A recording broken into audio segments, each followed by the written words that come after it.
Bonjour YouTube, bienvenue sur ma chaîne. On se retrouve aujourd'hui pour une nouvelle vidéo. Aujourd'hui, j'ai encore l'immense honneur de vous présenter une magnifique bestiole. En l'occurrence, un revolver, donc Smith & Wesson modèle 19 en calibre 357 Magnum.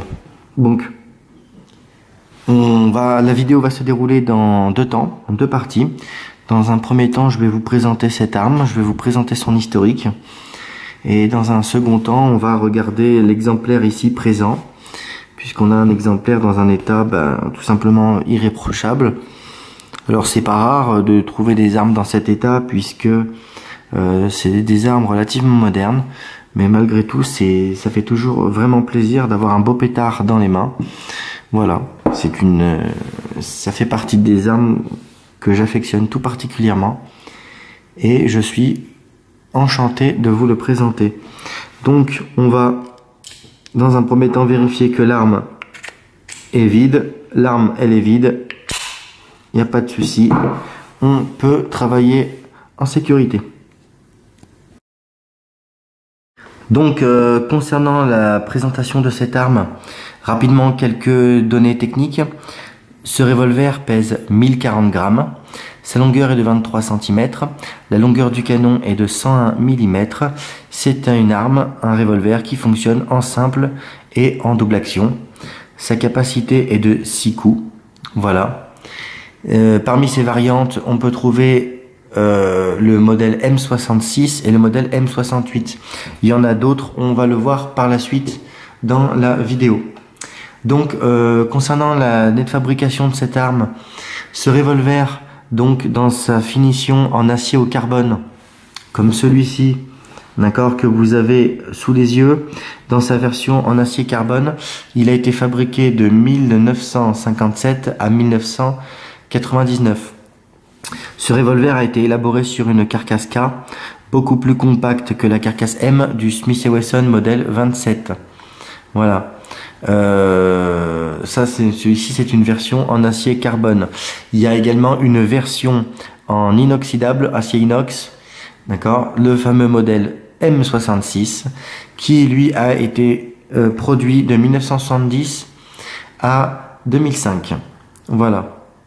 Donc ce revolver il utilise une carcasse de Smith & Wesson modèle M10, d'accord, à ceci près que il y a quand même quelques petites différences avec le M10, d'accord. Premièrement, il a une visée qui est réglable, donc la visée, donc la hausse ici est réglable, d'accord. Il a également sa baguette d'éjection qui est protégée des chocs, d'accord. Il a un barillet qui se verrouille par l'avant et par l'arrière du pivot. D'accord. Concernant les plaquettes de crosse, vous pouvez le trouver donc dans ce modèle, il y a des versions caoutchouc. D'accord, ce sont des plaquettes donc en élastomère en finition caoutchouc, mais il existe également avec des crosses en noyer. Voilà. Concernant les variantes, qu'est-ce que je peux vous dire sur les variantes de cette arme? Il y en a plusieurs. Vous avez aux États-Unis une version Carry Camp, d'accord? Donc c'est une version bronzée avec un canon de 3 pouces et un évent. Il y a également un évent et le guidon est placé à l'avant de l'évent. Voilà. En arrière de l'évent, pardon. Voilà.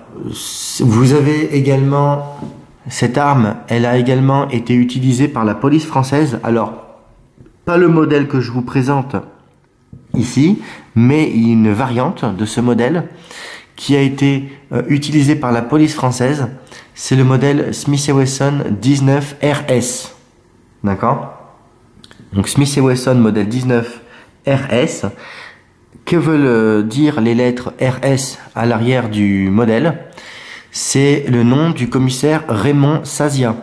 D'accord. Ce revolver, donc le modèle 19 RS, il a été fabriqué à 250 exemplaires. À la fin des années 80, c'est une commande de Raymond Sazia. Ils ont fait un peu la même chose que Christian Proutot, patron du GIGN, qui présidait donc le GIGN. Christian Proutot avait demandé une version 3 pouces à guidon penté pour le Manurin. Raymond Sazia, donc le commissaire Raymond Sazia, lui avait demandé une version modifiée. La version modifiée supprime la visée réglable, supprime la hausse ici, d'accord, avec un canon de 3 pouces. D'accord, donc la version modifiée, c'est une version avec un canon de 3 pouces qui supprime donc la visée réglable. Pourquoi ils ont fait ça? Pourquoi il a demandé ça? Tout simplement pour pouvoir faire du dégainé rapide, pour ne pas qu'il y ait des parties comme la hausse qui puissent s'accrocher dans les vêtements. D'accord? Sinon, ce revolver a été utilisé bien sûr par la DCPJ, Direction Centrale de la Police Judiciaire, également par la DIRPJ, Direction Interrégionale de la Police Judiciaire. D'accord? Donc, c'est des modèles qui ont été utilisés à la fin des années 80. Voilà. Donc, maintenant, concernant ce modèle, dans un second temps, on va regarder ce revolver-là qu'on a sous les yeux. Donc, le modèle là qu'on a ici, il s'ouvre bien sûr par le côté. Ici, vous appuyez et vous ouvrez le barillet. Voilà. On va admirer ce modèle. Franchement, il est magnifique, quoi. Et puis alors surtout, ce qui est incroyable sur ce flingue, mais putain, mais il est souple. Il est souple. Regardez, là.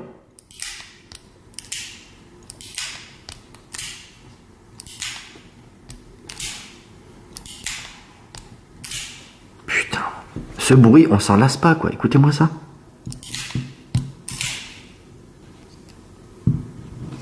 Donc, au niveau de la détente, regardez, détente, une bonne détente.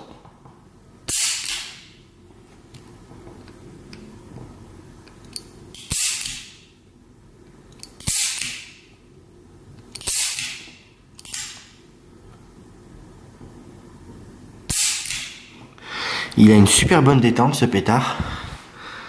Voilà.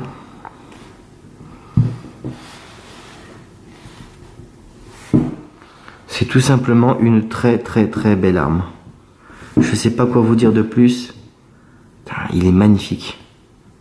Il est magnifique. Je vais essayer de vous montrer. Que vous puissiez regarder.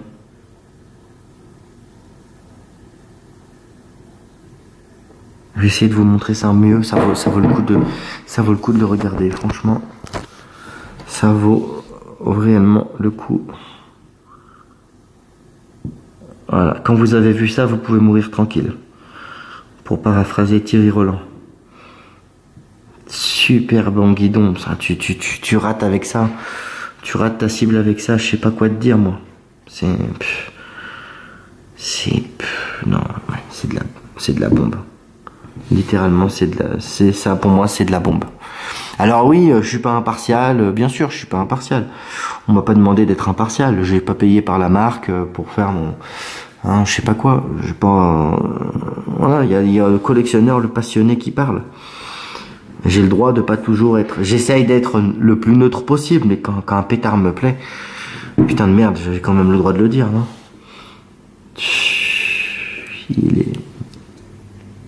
Il est splendide. Ce modèle est tout simplement splendide. Donc là, on est sur un canon de 4 pouces. D'accord? Il y a des versions en 6 pouces également qui ont été faites. Mais de toute façon, ils en ont fait plusieurs versions. Ils ont fait des modèles en, comme vous savez, en 3 pouces. Et donc ça, c'est un modèle en 4 pouces, celui-ci. D'accord? Et il y a des modèles qui ont été faits en 6 pouces. Également, ce que je vous ai pas précisé, c'est que comme arme de dotation, il a été utilisé par la France, mais il a été utilisé dans de nombreux pays. Il a aussi été utilisé par le FBI.